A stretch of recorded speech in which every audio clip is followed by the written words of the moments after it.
welcome to our energy update for 2024, the month of July. And we're full on in summer, recording this video for you in Buxton, up in Yorkshire. As you can hear, we've got lots of ducks and geese all around because I'm in this lovely park and there's water everywhere, little streams and lakes. It's just gorgeous. So I thought it would be a lovely place to come and record our monthly energy update. So we've got quite a contrast between this month's energy and last month's energy readings. Last month was quite sedate, really, as energy update readings go, to the point where I commented on how sedate it was. But it's not quite sedate. Sedate is not quite the word that I would use for this month's energy update reading. So let's just dig in, okay, and let's explore. So for our overarching energy for the month of July, we have the Six of Swords.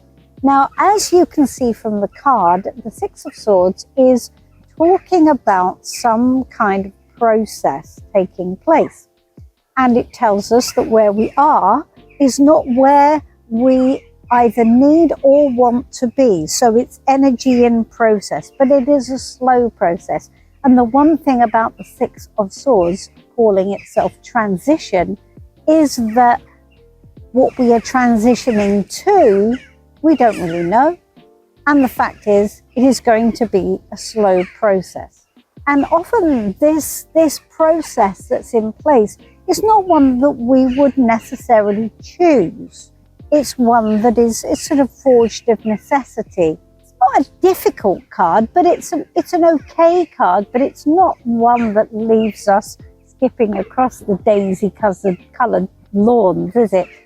However, I think it's an interesting... Oh, been shouted at by a moorhen. Let me show you. Here he is, or she is.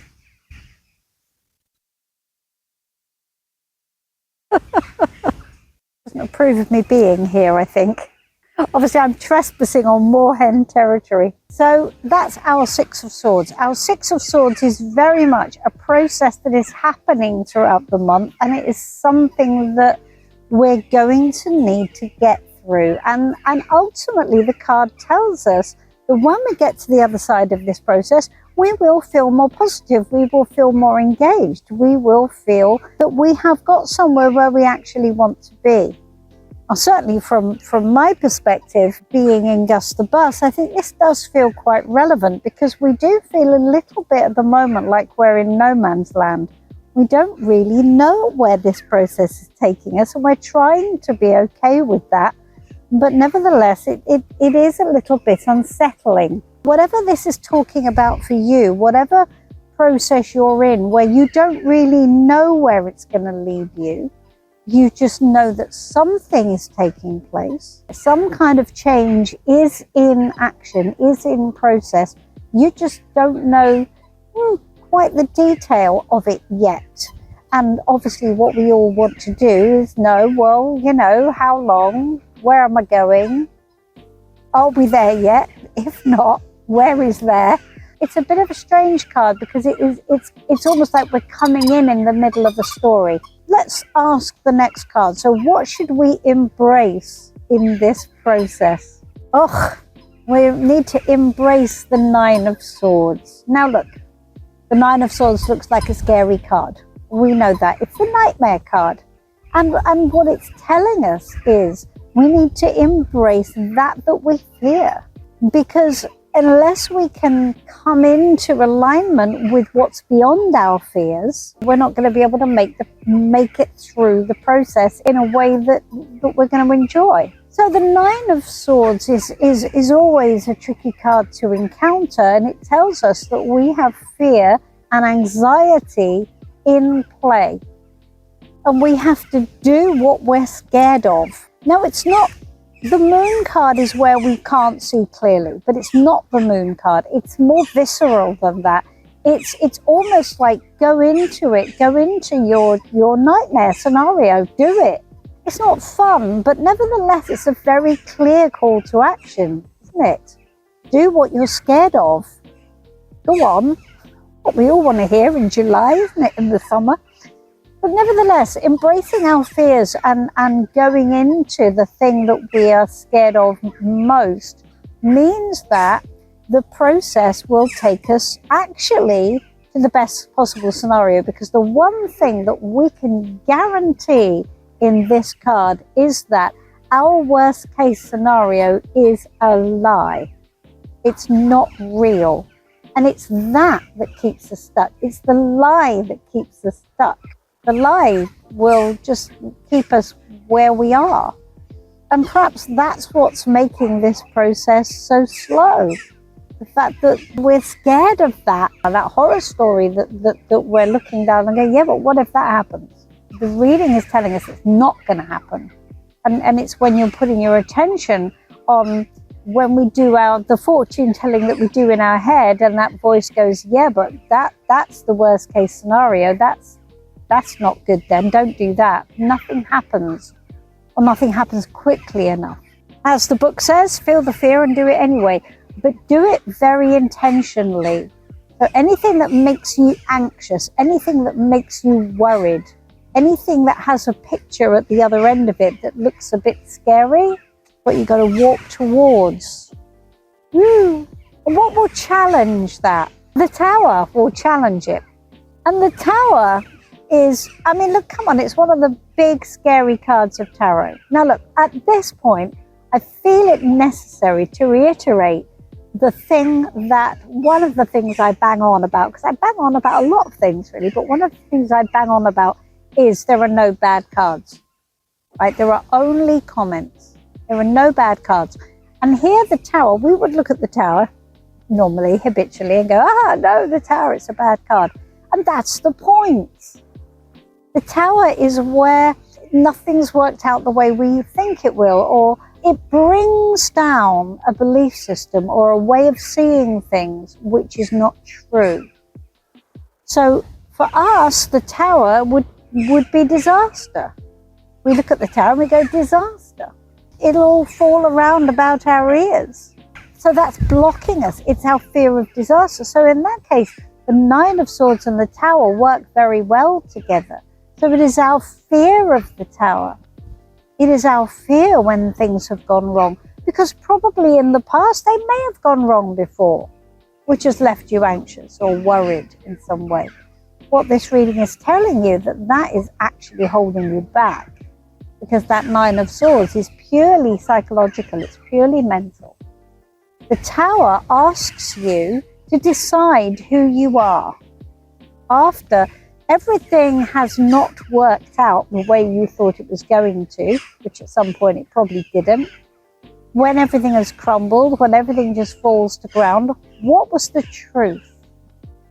The actual truth of who you are and what you want. I told you this wasn't a planned reading. So the Tower asks you to not be guided by the idea of annihilation and destruction and everything going to ashes on the ground. That's not going to happen, but that is going to stop you. You going into your fear, that's what stops you. Your fear that it'll all just end in tears. It'll all just end in disaster. Well, it won't. Now look, I may be using big emotive language for this because that's what the Tower invites us to do, but ultimately it might just be a small fear that is kind of slowing things down a bit, or blocking change in some way. It may not be a big cataclysmic thing, but ultimately under the water there are questions that need to be asked about what this anxiety is all about, who you are really, who you see yourself as being, and how you could elevate that vision of yourself to something that is not bound by any fear that stuff might fall apart. If your worst fear wasn't true, what would you do? So, message from Spirit.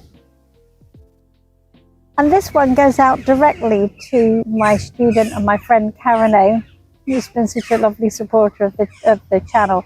This one goes out directly to you, darling. So the message from Spirit is Temperance, because I know that's Karene's favourite card. And this is finding the balance. It's finding the middle ground. So we're not looking at doing anything extreme here. We're not looking at raising your life to the ground. We're not looking at going and doing something crazy. What we're looking at is bringing things into better balance by challenging the way we think, by challenging our fears and our vision of the worst case scenario and having a better balance. It's not talking about ripping it all up and starting again, but for some reason this month, this is important. Finding the right balance of things. Now, again, if I can bring it back to the journey that we're on, the balance is quite challenging because, you know, we're living partly in Gustobus and then we're spending some time at my dad's house. And it's, where is the balance in all that? Do we really want to be a full-time bus couple? Is that what we really want?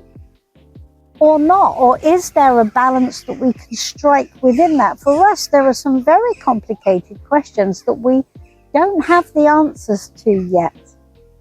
And when we don't have the answers, guys, we feel quite insecure. And that starts our mind on that lovely merry-go-round of worst-case scenarios. This is a very pertinent reading for, you know, Jeff and I this month. So I wonder how it will apply to you. I wonder what trajectory you're on if we had come in mid-journey for you. And where are you heading? And where is fear making its presence felt on that process that might be putting the brakes on a bit too much? And I think that's really what this reading is all about. Now, they're big, heavy cards, but I think the message is heavy because it's important. It's not heavy because it's heavy. It's not heavy because it's doom-laden. In fact, quite the opposite. It's actually telling you that your worst case scenario and your worst case fears are actually not the real thing. And that actually the process you're on could be transformational if you would allow for the best case scenario. Finding a better balance. You don't have to do anything extreme. And yet our fears always give us an extreme, don't they? That's how they keep us stuck. There we go. That certainly wasn't bland. I hope you enjoyed it. I think it's quite pertinent. Certainly for me it's pertinent, but my intention is always that these readings, they're not for me, they're for us. They're for all of us, me included in that. So I hope you can find something in there which is going to be useful for you this month, and I will certainly be taking it under advisement. And in the meantime, we will be continuing in Gustobus as we move around. I'm going to do some more videos around Twickenham as well, because Twickenham is very beautiful, and I think it would be nice to actually give Twickenham the Gustobus treatment as we have all of the beautiful places that we've visited. So in the meantime, I'm going to love you and leave you. As always, if you enjoy my channel, please do like and subscribe, and do leave me a message. I would love to have more messages. I would love to interact with you more and tell me your thoughts. Tell me what's happening for you energetically. And as always, I'm always here for a reading if you need one. I am in Gustobus. You can come visit me in Gustobus, and I will see you soon.